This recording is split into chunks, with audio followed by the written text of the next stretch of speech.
भारत के संघीय लोकतंत्र में एक राज्य और उसके राज्यपाल के बीच टकराव आज एक गंभीर सवाल बनकर खड़ा हुआ है। तमिलनाडु में मुख्यमंत्री M.K. स्टालिन और राज्यपाल R.N. रवि के बीच बढ़ते संघर्ष ने पूरे देश का ध्यान खींचा है। इस टकराव की जड़ है विधानसभा द्वारा पारित महत्वपूर्ण विधेयकों पर राज्यपाल की मंजूरी में लंबी देरी। महत्वपूर्ण विधेयक जैसे कि तमिलनाडु में नीट परीक्षा से छूट दिलाने का प्रयास और विश्वविद्यालयों में कुलपति नियुक्ति से जुड़े कानून महीनों तक राज्यपाल के पास बिना किसी निर्णय के लंबित रहे। कई विधेयकों को बिना कोई स्पष्ट कारण बताए वापस भी कर दिया गया। संविधान का अनुच्छेद 200 कहता है कि राज्यपाल को विधेयकों पर शीघ्र निर्णय लेना चाहिए, लेकिन इस अनदेखी ने संवैधानिक संकट की स्थिति पैदा कर दी। तमिलनाडु सरकार ने आखिरकार सुप्रीम कोर्ट का दरवाजा खटखटाया।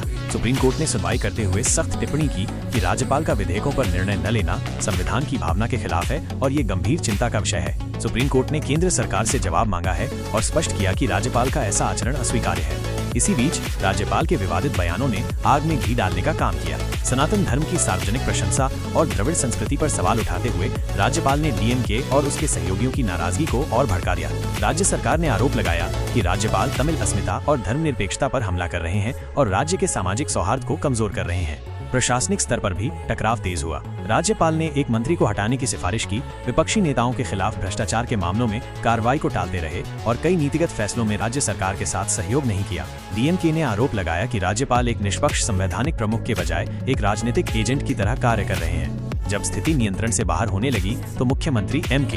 स्टालिन और DMK के सहयोगी दलों ने राष्ट्रपति द्रौपदी मुर्मू को औपचारिक ज्ञापन सौंपा। उन्होंने आरोप लगाया कि राज्यपाल ने संविधान की शपथ का उल्लंघन किया है और राष्ट्रपति से उनके तत्काल हटाने की मांग की।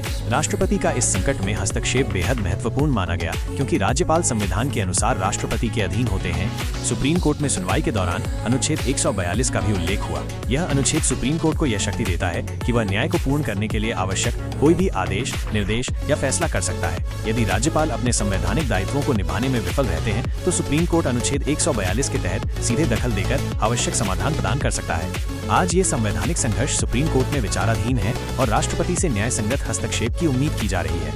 ये पूरा घटनाक्रम हमें याद दिलाता है कि भारत के लोकतंत्र में संविधान सर्वोच्च है। राज्य और केंद्र के बीच संतुलन बनाए रखना ही भारत की सच्ची ताकत है और इसी संतुलन की रक्षा करना आज के समय की सबसे बड़ी जरूरत है।